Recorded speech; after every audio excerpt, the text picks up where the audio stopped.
Salam sukacita dan damai sejahtera buat sedulur dan saudaraku semua. Jumpa lagi bersama saya Pak Pendeta Slamet Riyadi di acara Kabar Baik Kepada Sahabat. Ya, mugi semuanya tansah pinaringan bagas waras ya, lan tansah pinaringan berkah saking Gusti Yesus. Amin. Pada kesempatan kali ini saya akan meneruskan menjawab pertanyaan ya dari para sahabat.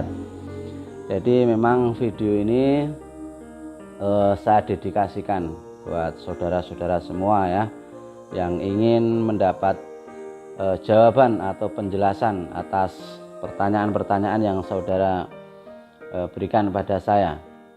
Dan pada kesempatan kali ini saya akan menjawab satu pertanyaan dari saudara kita ya, saudara muslim. Memang beliau ini sering gelisah ya tentang kehidupan kekal, artinya setelah kita meninggal.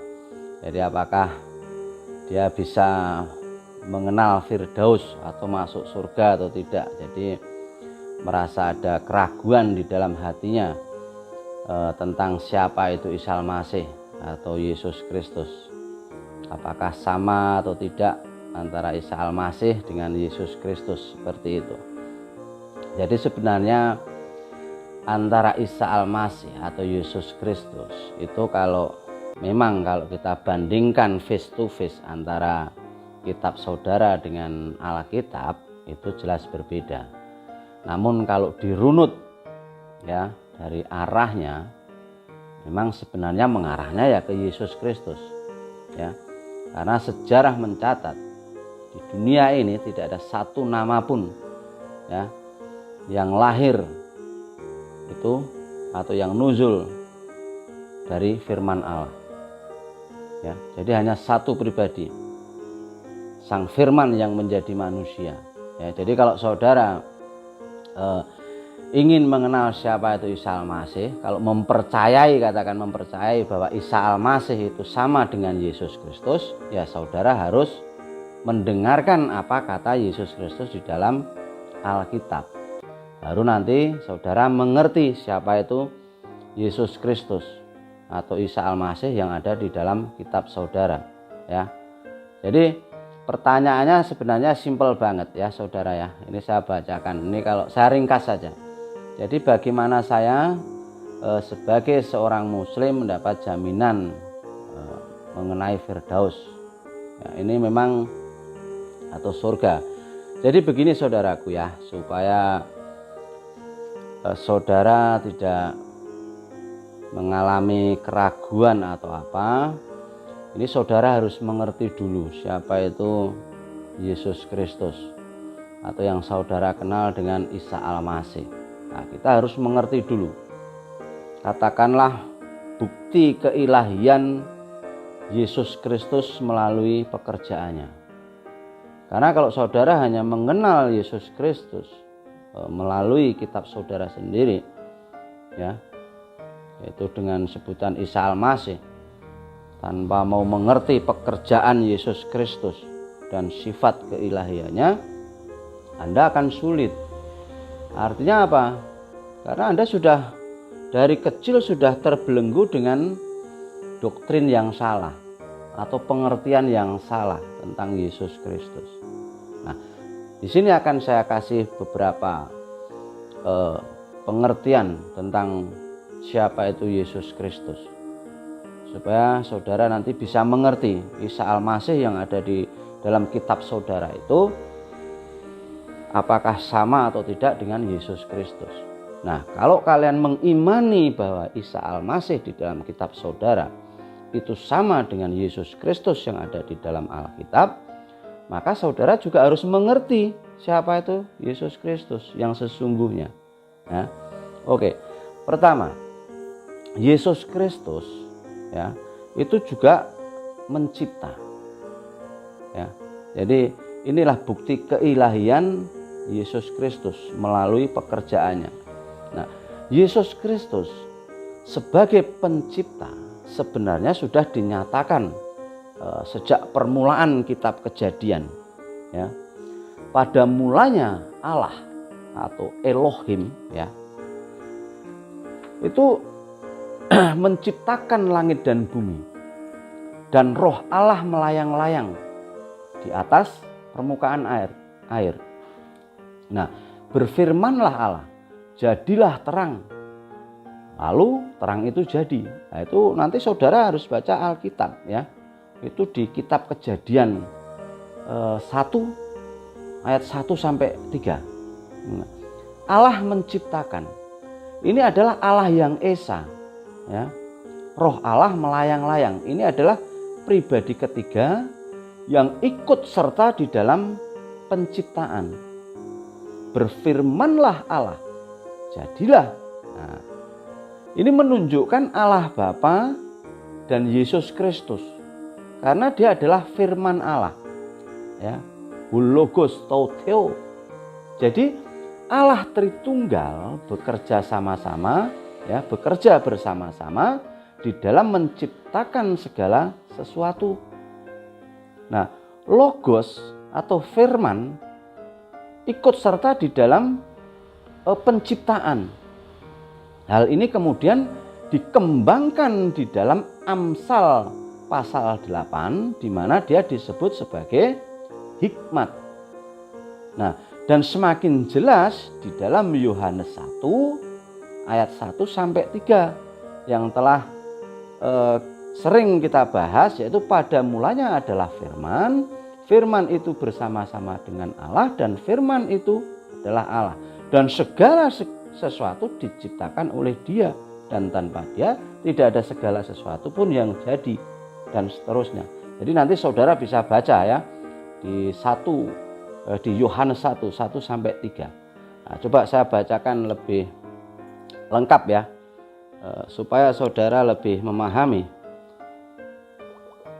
Karena kalau tidak diberikan satu pengertian yang lengkap, nanti saudara tidak tahu siapa itu Yesus Kristus atau Isa Al-Masih, ya saudaraku, ya. Jadi supaya kita mengerti dulu siapa itu Yesus Kristus atau Isa Al-Masih menurut pengertian saudara, ya. Oke, saya bacakan dulu, ya, di Alkitab, yaitu firman yang telah menjadi manusia.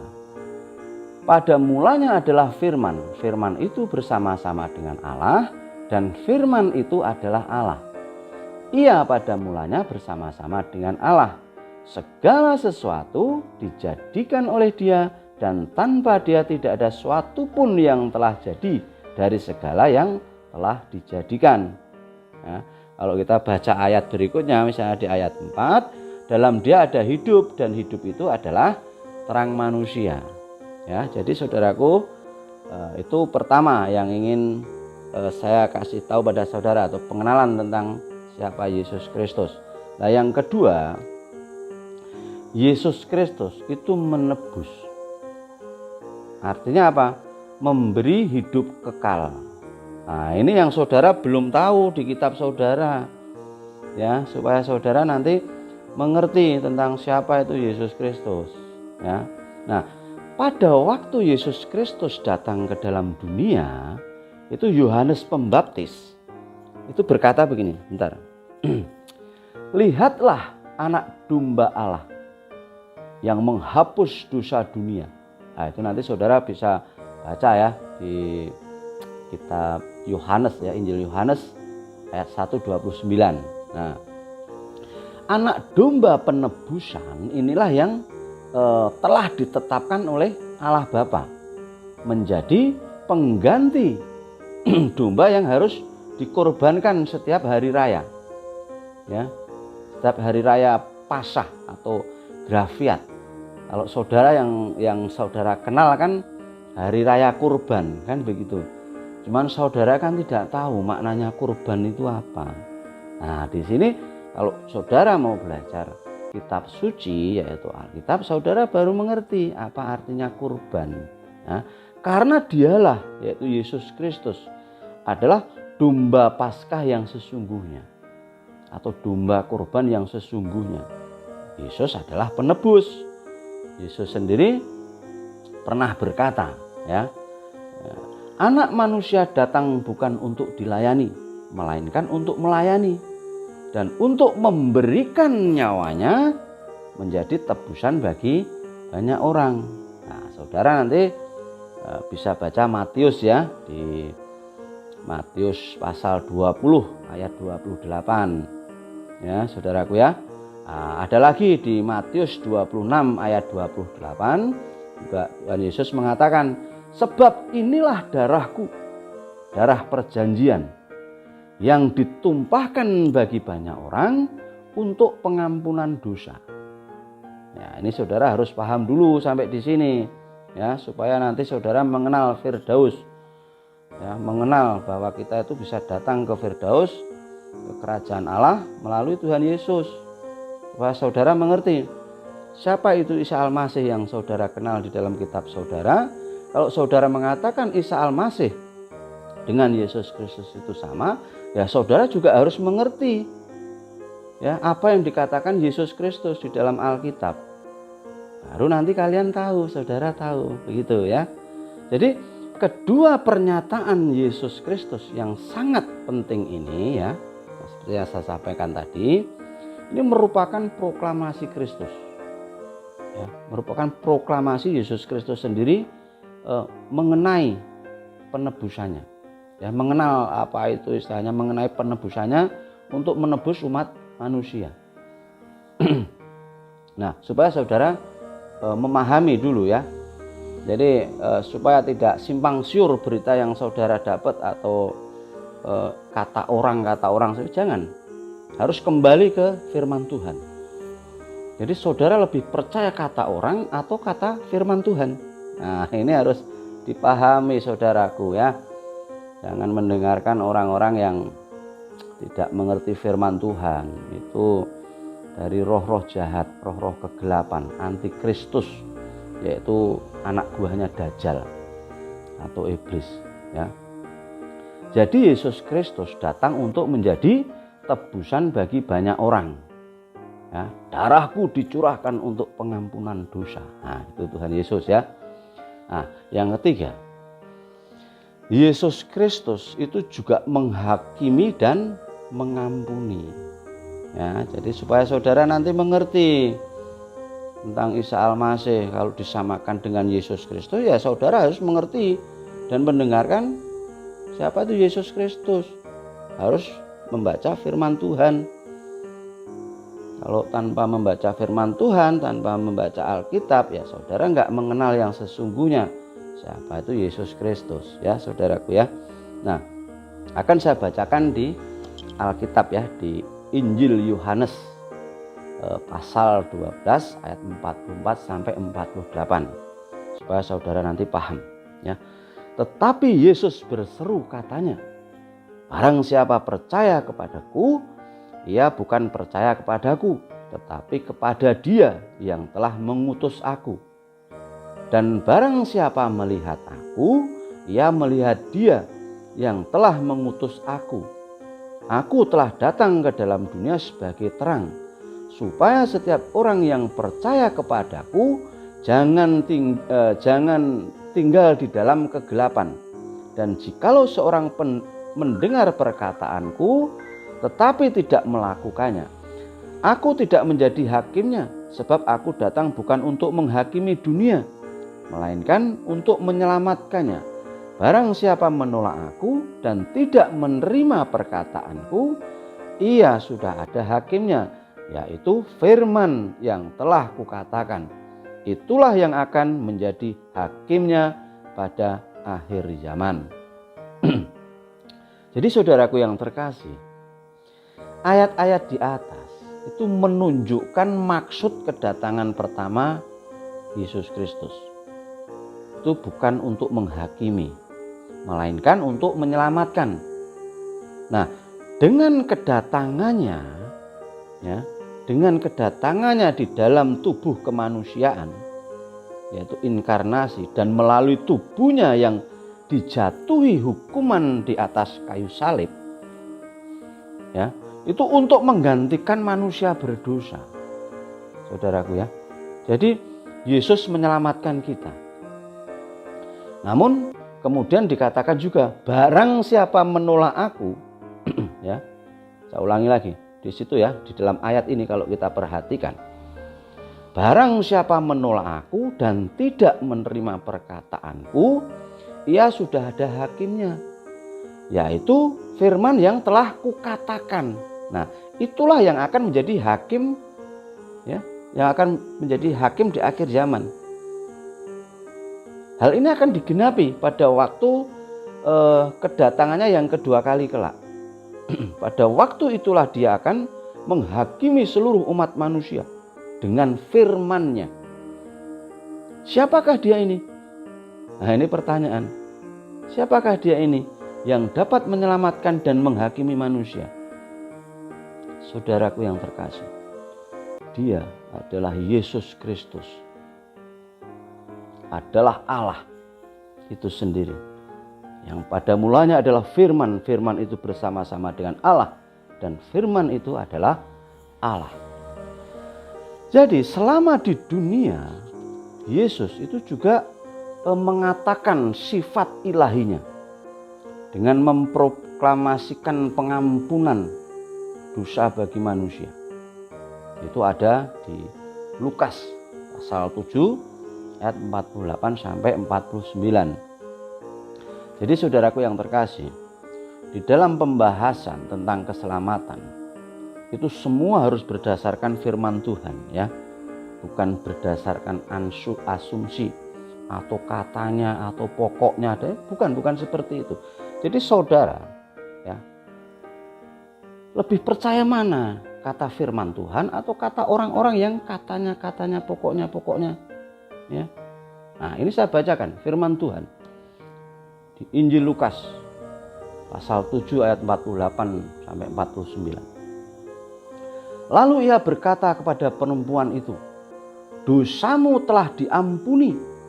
Dan mereka yang duduk makan bersama dia berpikir dalam hati mereka, siapakah ia ini sehingga ia dapat mengampuni dosa? Nah, juga ada di Injil Markus ya, pasal 2 ayat 5 sampai 7. Ya. Ketika Yesus melihat iman mereka, berkatalah ia kepada orang lumpuh itu, hai anakku, dosamu sudah diampuni. Nah, luar biasa kan? Nah, siapa yang dapat mengampuni dosa selain dari Allah itu sendiri?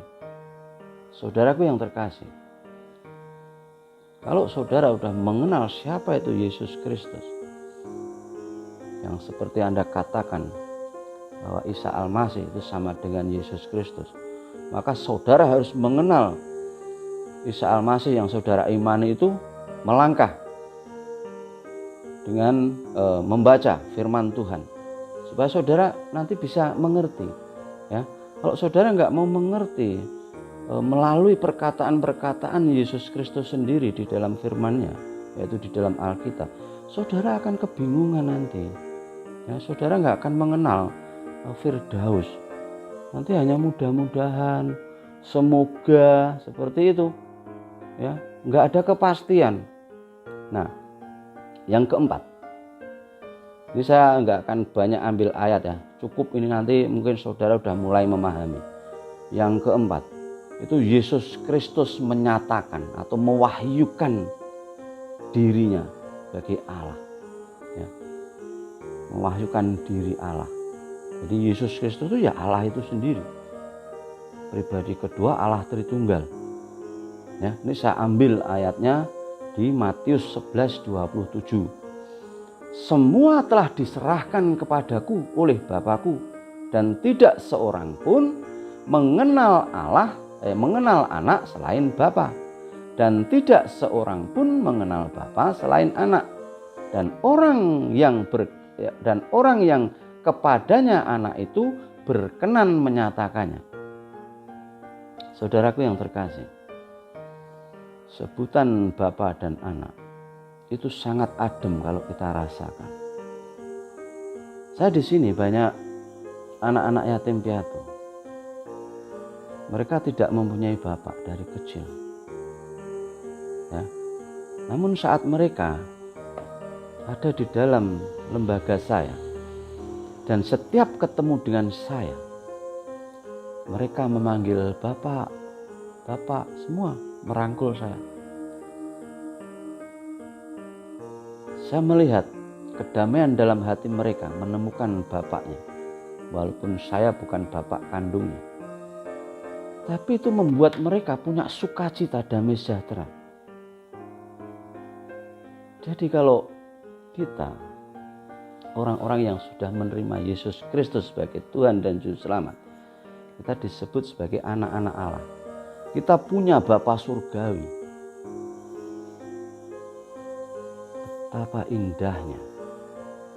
Kalau ajaran agama tidak mengenal Bapa yang penuh damai, penuh sukacita, penuh kasih, apakah itu bisa disebut Allah?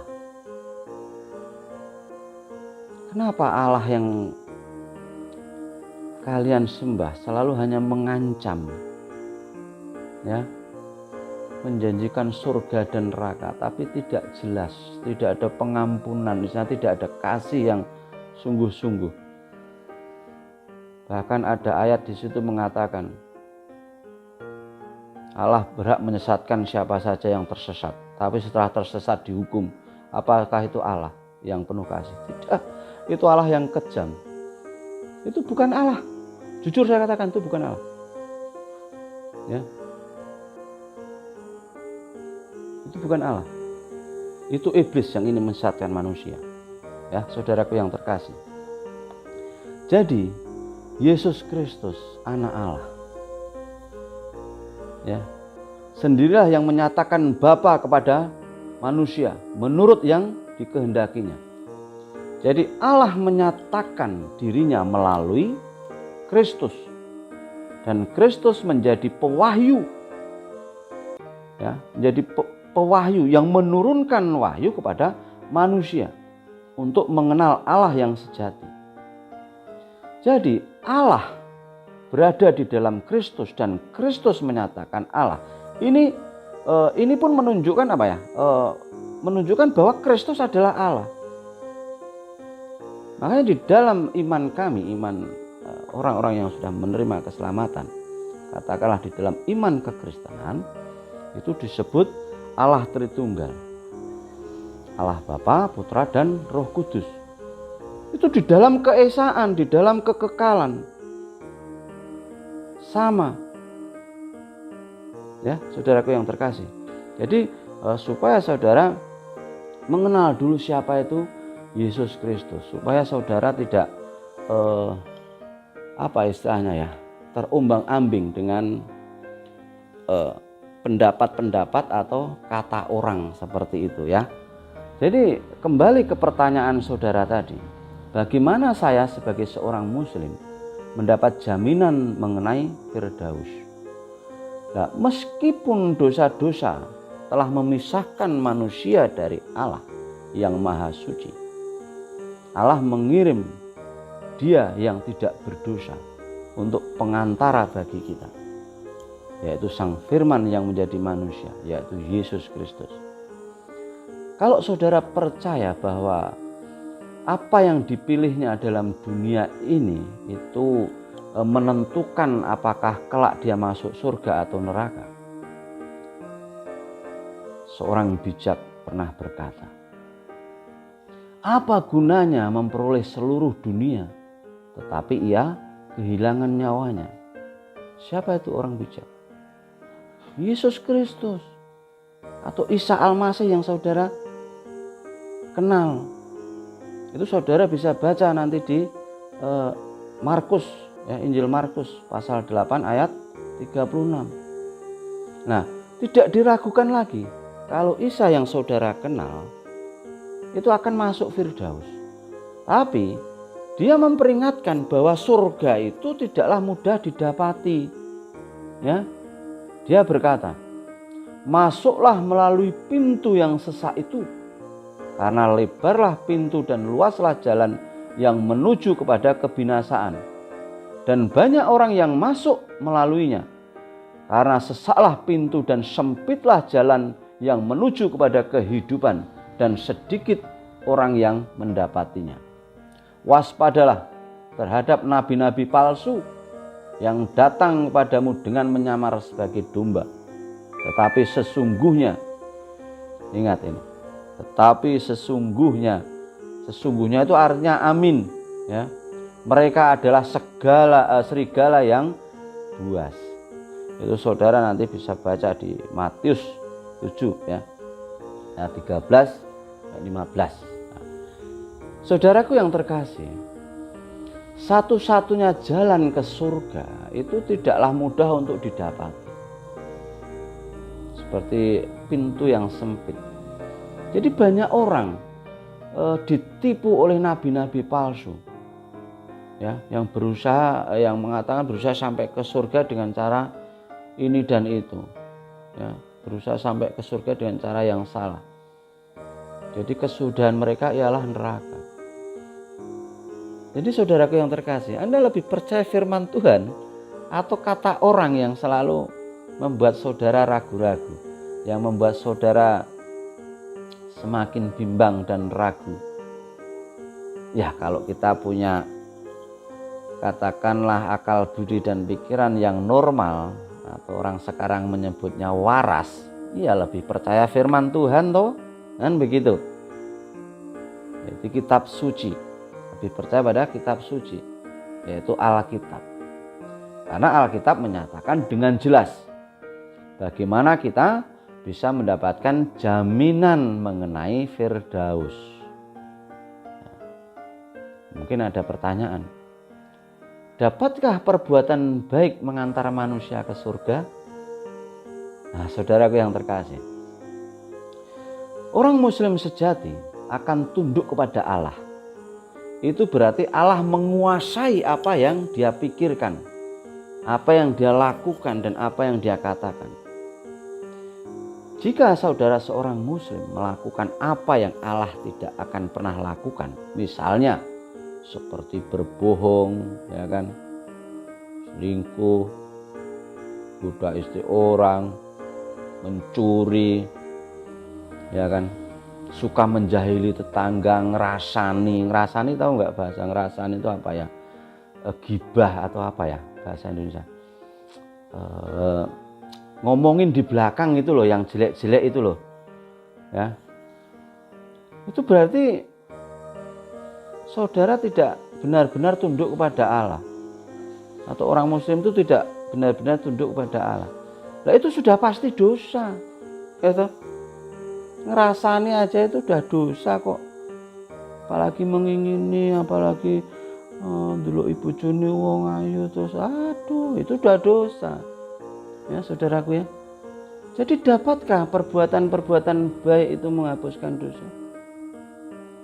Nah, Alkitab mengatakan, sebab tidak seorang pun yang dapat dibenarkan di hadapan Allah oleh karena melakukan hukum Taurat. Ya, karena justru oleh hukum Taurat orang mengenal dosa.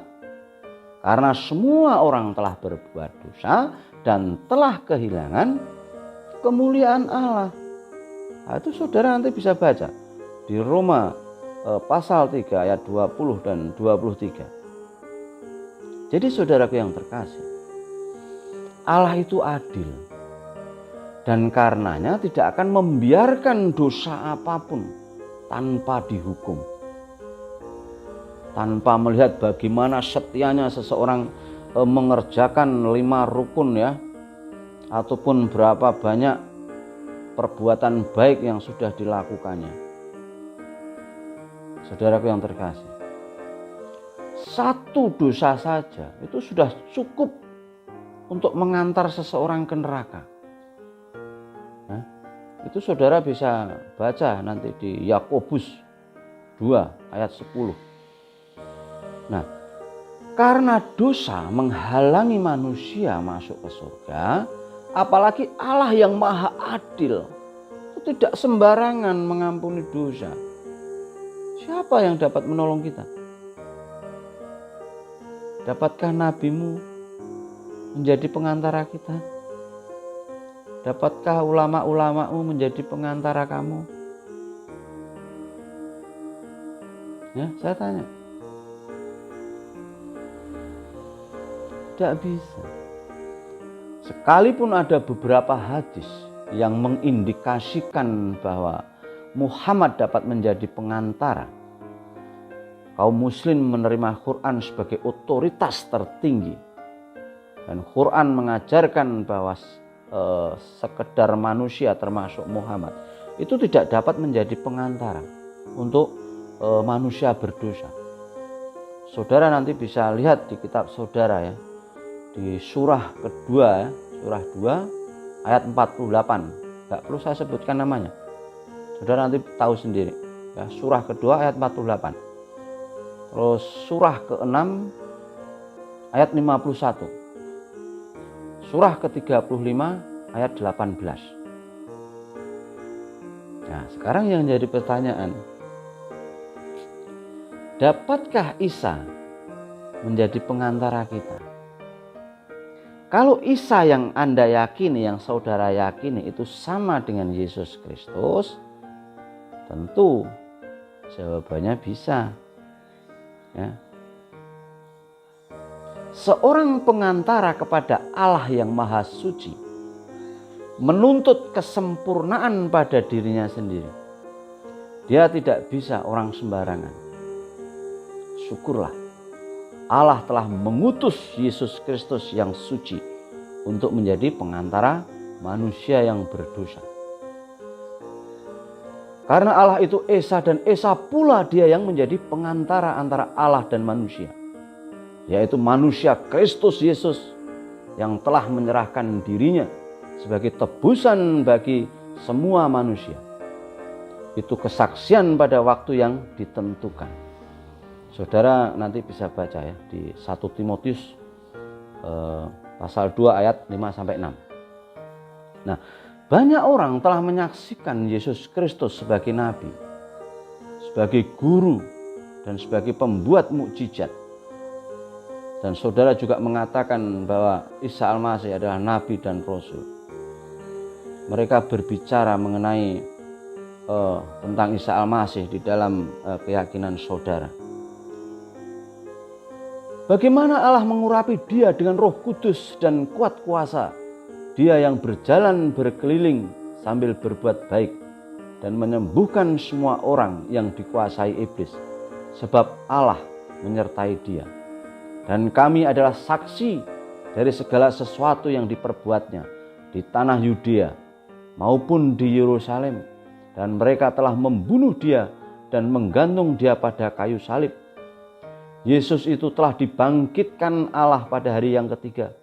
Dan Allah berkenan bahwa ia menampakkan diri bukan kepada seluruh bangsa, tetapi kepada saksi-saksi yang sebelumnya telah ditunjuk, berkenan ya, yang sebelumnya telah ditunjuk oleh Allah, yaitu kepada kami yang telah makan dan minum bersama-sama dengan dia setelah ia bangkit dari antara orang mati, dan ia telah menugaskan kami memberitakan kepada seluruh bangsa dan bersaksi bahwa dialah yang ditentukan Allah menjadi hakim atas orang-orang hidup dan orang-orang mati. Tentang dialah semua nabi bersaksi bahwa barang siapa percaya kepadanya, ia akan mendapat pengampunan dosa oleh karena namanya, yaitu siapa? Yesus Kristus. Saudara bisa baca di Kisah Para Rasul pasal 10 ayat 38 sampai 43. Nanti saudara mengerti ya, lengkap di situ. Nah, semua nabi ya, nabi yang sejati, katakan begitu, itu menyatakan bahwa semua ya, bahwa semua yang dia saksikan, katanya yang dia katakan itu menyatakan bahwa Yesus itu merupakan satu-satunya jalan. Ya, satu-satunya jalan orang-orang berdosa dapat beroleh pengampunan. Jadi tanpa Yesus sebagai juru selamat bagi dosa manusia, kita akan menghadapi Dia sebagai hakim yang akan mengungkapkan dosa-dosa kita. Nah, Yesus berkata, karena itu tadi aku berkata kepadamu bahwa kamu akan mati dalam dosamu. Sebab jikalau kamu tidak percaya bahwa akulah dia, kamu akan mati dalam dosamu. Itu nanti saudara bisa baca di Yohanes 8 ayat 24. Jadi saudaraku yang terkasih, saudara harus berbalik dari dosa dan menyadari bahwa tidak ada yang dapat masuk Firdaus, masuk surga melalui perbuatan-perbuatan baiknya. Percayalah bahwa Yesus Kristus adalah satu-satunya juru selamat yang telah diutus Allah untuk menyelamatkan saudara dari hukuman dan kuasa dosa. Saudaraku yang terkasih, jika saudara terus menolak untuk mengikuti Dia, yaitu mengikuti Tuhan Yesus Kristus, berarti harus dipisahkan dari Allah yang suci dan kelak harus berada dalam neraka. Apakah saudara mau masuk neraka? Kan tidak. Saudara ingin masuk Firdaus. Ya. Mereka yang percaya kepada Yesus bukan sekedar mengetahui tentang Dia, namun juga bersandar kepadanya mengenai keselamatannya. Tunduk kepadanya sebagai Allah, sebagai juru selamat, dan mengasihinya sebagai harta yang terbesar dalam hidup kita, dalam hidup saudara. Akan diselamatkan dari dosa dan neraka. Jadi terimalah Yesus Kristus sebagai Tuhan dan Juru Selamat Anda, maka Anda akan diselamatkan. Ya, Anda akan diselamatkan dari dosa dan neraka, dari dosa dan maut. Yesus menjamin kita semua, menjamin mereka yang mengikuti Dia pasti akan masuk surga. Tuhan Yesus sendiri berkata, Aku berkata kepadamu, sesungguhnya barang siapa percaya, ia mempunyai hidup yang kekal. Itu kata Tuhan Yesus sendiri.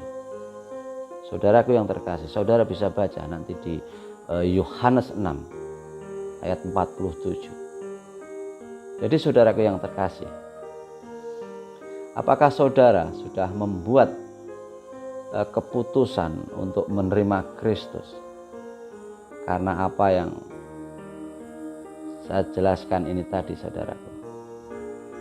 Jika demikian, klik tombol ya, atau katakan di live chat ini, kolom komentar, saya telah menerima Kristus pada hari ini.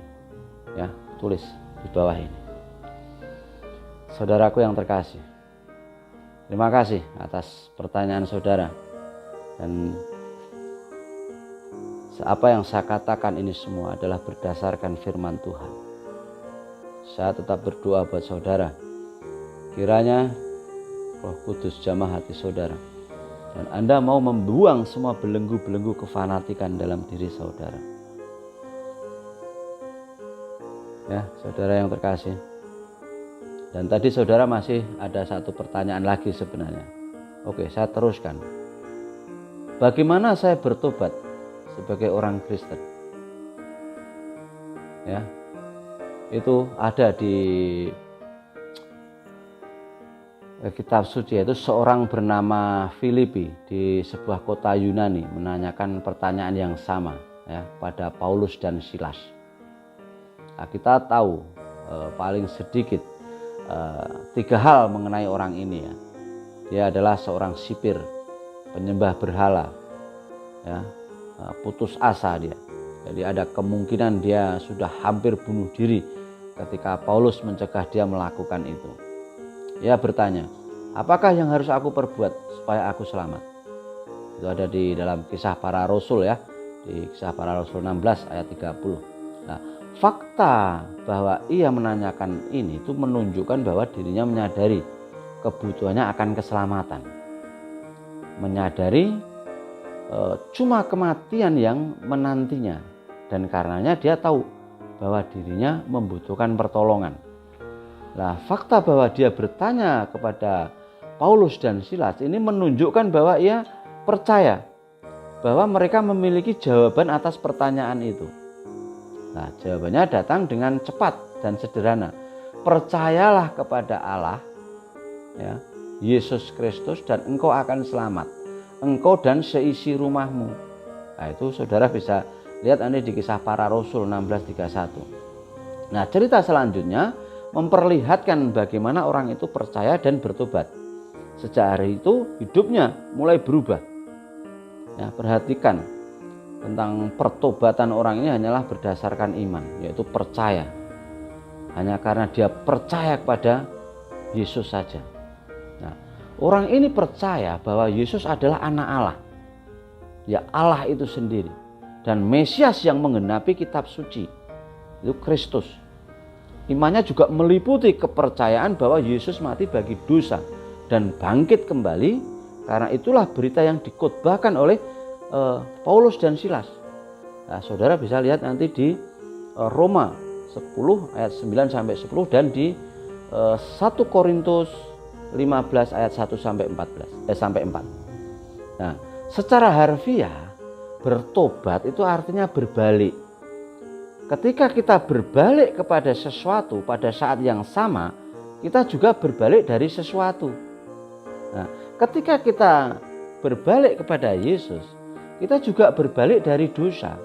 Nah, Alkitab menyebut berbalik dari dosa sebagai penyesalan dan berbalik kepada Kristus sebagai iman. Ya, saudaraku ya. Nah, karena itu penyesalan dan iman adalah dua sisi mata uang yang tidak bisa terpisahkan, saling melengkapi. Ya, pertobatan memerlukan baik itu penyesalan maupun iman diindikasikan dalam ini ya, kalau kita melihat di 1 Tesalonika 1 ayat 9 itu, bagaimana kamu berbalik dari berhala-berhala kepada Allah. Nah, itu nanti saudara bisa baca di 1 Tesalonika pasal 1 ayat 9. Nah, hasil pertobatan sejati sebagai orang Kristen, orang yang sudah menerima Yesus, ia akan meninggalkan jalan hidupnya yang dulu, ya, dan segala sesuatu yang berkaitan dengan pikiran yang jahat.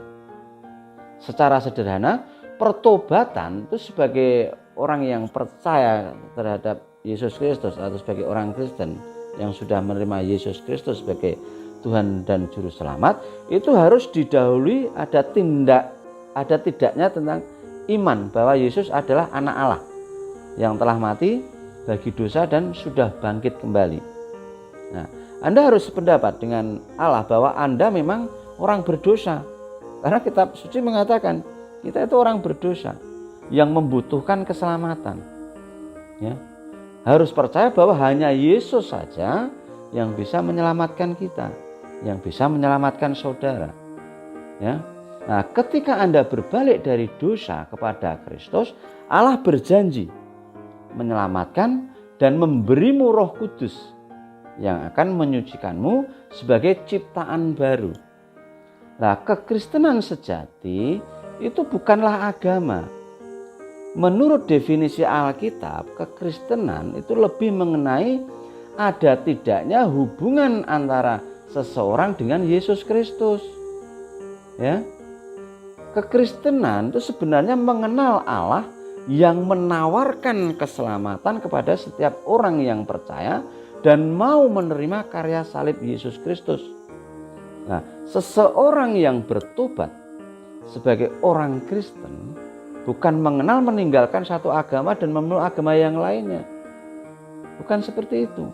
Bertobat sebagai orang Kristen lebih mengenai apakah kita itu sudah menerima hadiah yang ditawarkan Allah dan memilih relasi pribadi dengan Yesus Kristus yang membuahkan pengampunan dosa dan kekekalan di surga setelah kelak meninggal. Nah, saudaraku yang terkasih, apakah Anda berniat bertobat sebagai orang Kristen? karena apa yang Anda baca ini, yang Anda lihat ini, yang Anda dengarkan ini? Jika ya, saya akan bantu saudara. Berikut ini adalah sebuah doa. Doa yang sangat sederhana yang dapat Anda panjatkan pada Allah. Mengucapkan doa ini atau doa lainnya memang tidak akan menyelamatkan Anda, tidak akan menyelamatkan saudara. Doa ini hanyalah sebuah cara untuk mengungkapkan iman Anda kepada Allah dan ungkapan terima kasih kepadanya atas keselamatan yang telah disediakan bagi saudara, bagi Anda. Hanyalah iman kepada Yesus yang dapat menyelamatkan Anda dari kebinasaan. Oke, ikuti doa saya ya. Kalau saudara memang benar-benar sudah mau menerima Tuhan menerima Yesus sebagai Tuhan dan Juru Selamat. Saya bantu ya, saya tuntun saudara. Bapa di surga, saya tahu bahwa saya telah berdosa terhadap Engkau dan layak mendapatkan hukuman. Namun Yesus Kristus telah menanggung hukuman yang sepantasnya saya tanggung, sehingga melalui iman kepadanya saya dapat diampuni. Saya percaya kepadamu ya Bapa untuk keselamatanku. Terima kasih untuk anugerah dan pengampunanmu yang ajaib, anugerah hidup yang kekal melalui Yesus Kristus. Amin. Oke saudaraku yang terkasih, demikian jawaban saya untuk saudara-saudara. Sebenarnya masih ada beberapa pertanyaan ya, namun karena waktu nanti akan saya sambung di video berikutnya ya. Tetap semangat semuanya, jaga kesehatan, kiranya sukacita dan damai sejahtera dari Kristus Yesus Tuhan dan Juru Selamat saya melimpah buat saudara semua ya. Tuhan Yesus memberkati. Salam sukses dan salam kemenangan dalam Kristus Yesus. Haleluya. Amin.